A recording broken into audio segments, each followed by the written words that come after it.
What is the purpose of life? ये question आज तक के हर फिलोसोफर से पूछा गया है ये टेस्ट करने के लिए कि वो एक्चुअल में कितना वाइज है और उसको कितनी ज़्यादा नॉलेज है। बिकॉज पर्पस एक प्यास की तरह होता है जिसकी अलग अलग लेयर्स होती हैं। जहाँ कई लोग बस पर्पस की एक या दो ही लेयर को हटा पाते हैं, वहीं दूसरे लोग पर्पस की डीपेस्ट कोर तक पहुंच पाते हैं। और इस एपिसोड से मेरा गोल भी यही है कि मैं आपके लिए पर्पस को इतना ज़्यादा सिंपल बना दूं कि आपको ये समझ आ जाए कि आपकी लाइफ का पर्पस क्या है, इस पूरी दुनिया का पर्पस क्या है और क्यों कुछ एग्जिस्ट करता है बजाय कुछ ना एग्जिस्ट करने के। बिकॉज मेरी नज़र में ये तीनों क्वेश्चंस आपस में बहुत क्लोजली कनेक्टेड हैं।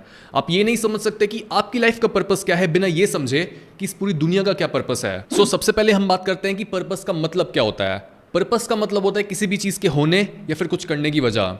जैसे एक पेन है, एक पेन के होने की वजह है हमारे लिखने की ज़रूरत और इसी वजह से ये एग्जिस्ट करता है। लेकिन अगर मैं एक पेन को यूज़ करूँ नूडल्स खाने के लिए, या फिर जैसे हम स्कूल में पेन फाइट खेलते थे, अगर मैं ऐसे कामों के लिए पेन को यूज़ करूँ तो ये कभी भी अपने पर्पस को फुलफिल नहीं कर पाएगा। ये अंडर यूटिलाइज रह जाएगा, इसकी इंक कभी भी यूज़ नहीं होगी और ये कभी भी अपनी मैक्सिमम पोटेंशियल तक नहीं पहुंच पाएगा। और बिल्कुल इसी तरह हर चीज़ या फिर जीव किसी पर्पस से और किसी रीज़न से विकसित हुआ। जैसे अगर हम एक सांप को देखें तो सांप की टांगें नहीं होती और तभी हम एक सांप से ये एक्सपेक्ट नहीं करते कि वो हमें दौड़ कर दिखाए। लेकिन जब भी हम एक सांप को देखते हैं हम थोड़े डर जाते हैं और हम चौकन्ने हो जाते हैं, बिकॉज हमें पता है कि कुदरत ने एक सांप को जहर का हथियार दिया है। यानी किसी भी जीव की एबिलिटीज़ और उसकी क्वालिटीज़ को स्टडी करने से हमें एक आइडिया मिल जाता है कि वो जीव एग्जिस्ट क्या करने के लिए बना है। नाउ अगर हम इंसानों की बात करें तो जैसे ही हम इस दुनिया में आते हैं तब हम सबसे पहले डिस्कवर करते हैं कि हमारे पास एक बायोलॉजिकल पर्पस है।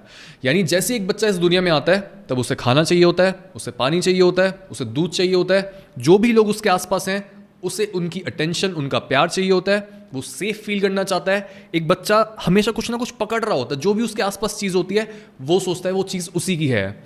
और यही सेम बिहेवियर रिपीट होता रहता है हमारे एडल्टहुड तक पहुंचने के बाद भी।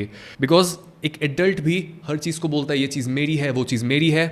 उसे दूसरों का प्यार चाहिए होता है, दूसरों की अटेंशन चाहिए होता है। वो भी ये फील करना चाहता है कि वो सिक्योर है, वो भी ये फील करना चाहता है कि उसके पास इनफ खाना स्टोर्ड है। और इस बिहेवियर में कोई चेंज नहीं आता। हमारा एक बायोलॉजिकल पर्पस है और ये कंटिन्यू रहता है थ्रू आउट लाइफ।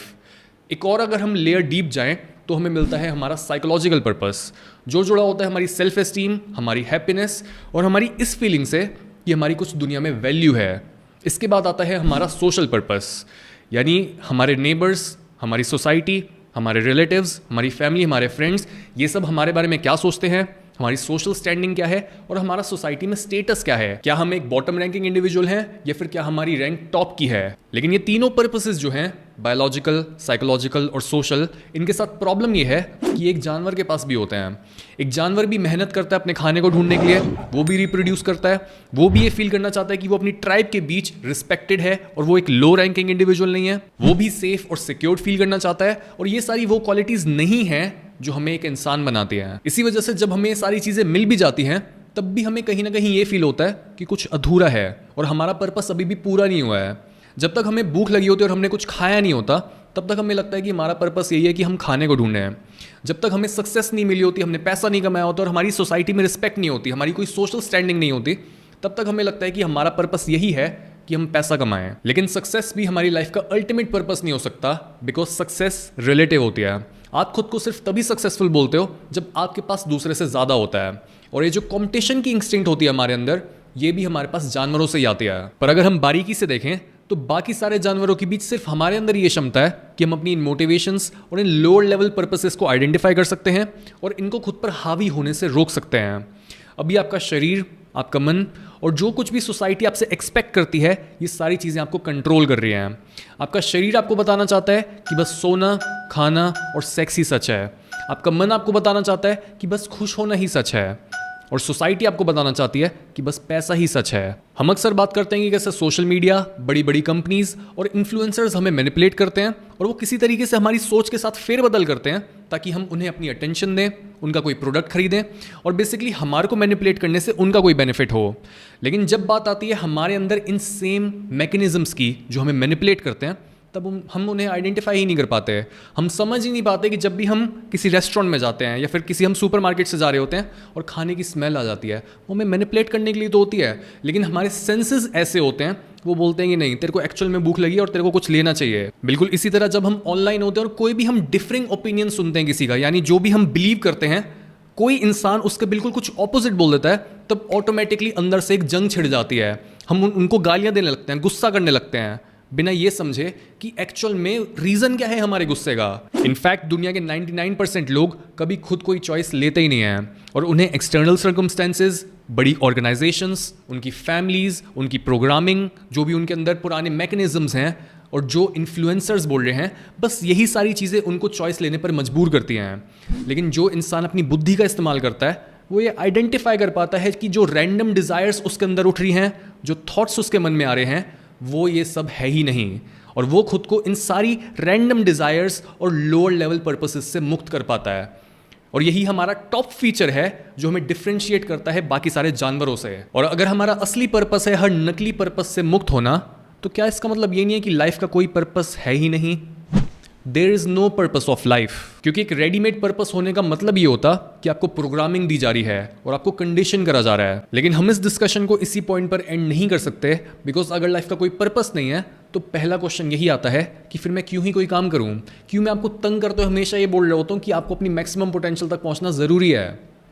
सी, लाइफ का अगर कोई मीनिंग नहीं है, लाइफ का अगर कोई पर्पस नहीं है, तो इसका मतलब ये नहीं है कि लाइफ मीनिंगलेस या फिर पर्पसलेस है।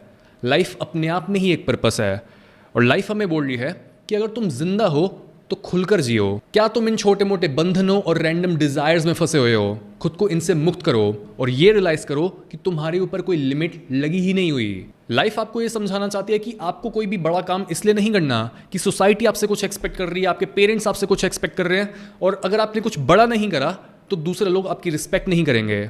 ये सब फालतू के रीजंस हैं। ऑफ कोर्स अगर आप कुछ काम करते हो और खुद को बेहतर बनाते हो, आप अपनी लाइफ में सक्सेस हासिल करते हो, तो ये चीज़ हाथ पे हाथ रखने से तो बेटर ही है। लेकिन फिर भी अगर आपने सक्सेस को ही अपना अल्टीमेट पर्पस माना हुआ है, तो इसका मतलब ये है कि आप अभी भी प्रोग्राम्ड हो। और दूसरी एक्सट्रीम साइड पर अगर आप ये बोलते हो कि मैं क्यों ही कोई काम करूं, इतने बड़े ब्रह्मांड में मेरी लाइफ क्या ही मैटर करती है, 10,000 साल बाद मेरी सक्सेस, मेरा फेलियर किसी को याद भी नहीं होगा, तो फिर काम करना ज़रूरी नहीं है। ये जो दोनों रीजनिंग्स हैं कि मैं काम इसलिए कर रहा हूँ बिकॉज सोसाइटी मेरे से ये एक्सपेक्ट कर रही है और मेरे को बस रिस्पेक्ट इसलिए ही मिलेगी, ये भी गलत है। और ये काम ना करने की रीजनिंग कि मैं काम इसलिए नहीं करता because long enough time scale में मेरा काम मैटर ही नहीं करता, ये दोनों रीजनिंग्स गलत हैं। आपको अपनी लाइफ में कुछ बड़ा इसलिए करना है क्योंकि अगर आपने लाइफ में कुछ भी बड़ा नहीं करा तो उसका मतलब आपने लाइफ को भी नहीं जिया, आपने एक्सपीरियंस ही नहीं करा कि लाइफ की पीक क्या होती है। और यही वो अंडरस्टैंडिंग है जिसकी बुनियाद पर हर वो चीज़ या फिर काम खड़ा होता है जो आपको लाइफ को टोटली एक्सपीरियंस करने की अपॉर्चुनिटी देता है। कोई भी काम अच्छा है एज लॉन्ग एज वो आपको लाइफ की पीक तक पहुंचाता है, बिकॉज लाइफ की पीक को एक्सपीरियंस करना ही लाइफ का अल्टीमेट पर्पस है। कितनी बार मैंने आपको ये मैसेज दिया है कि स्पिरिचुअल भी बनो, लेकिन साथ ही साथ अपने लाइफ के हर एरिया में एक्सेल भी करो।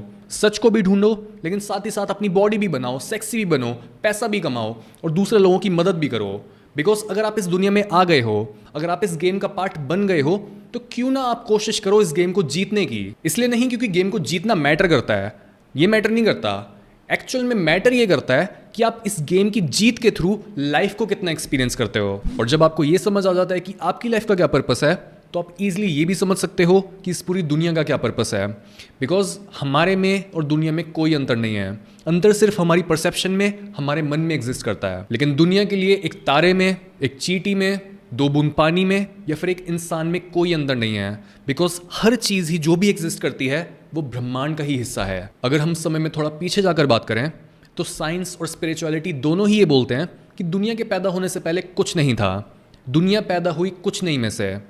और ऐसे में बहुत से लोग ये भी क्वेश्चन करते हैं कि अगर दुनिया नथिंग से समथिंग में बदली तो इसके पीछे तो कोई रीज़न होगा ना। But no, there is no reason. जब ब्रह्मांड के बाहर कुछ है ही नहीं तो उसको नथिंग से समथिंग में बदलने में कोई चीज़ कैसे रोक सकती है। साइंस बताती है कि पूरी दुनिया एक समय पर एक बिंदु के जितनी थी और बिग बैंग से पहले ये बिंदु और छोटा होता चला गया।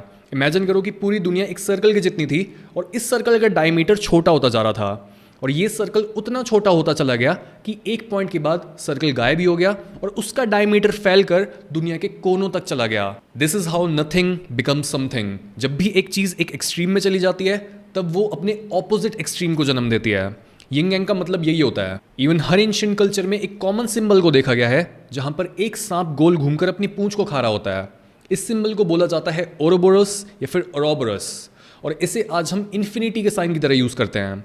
बिकॉज हमारे एंसेस्टर्स ये बात समझ गए थे कि ब्रह्मांड का कोई अंत नहीं होता। यूनिवर्स नथिंग में से पैदा होता है और वो वापस नथिंग में ही समा जाता है, और यही साइकिल चलती रहती है बिकॉज यूनिवर्स का कोई पर्पस नहीं है। वो बिना वजह के पैदा होता है और वो बिना वजह के नष्ट हो जाता है। और जो चीज़ बार बार मरकर भी वापस पैदा हो जाती है, ये क्लियर है कि उसकी मौत असल में मौत है ही नहीं।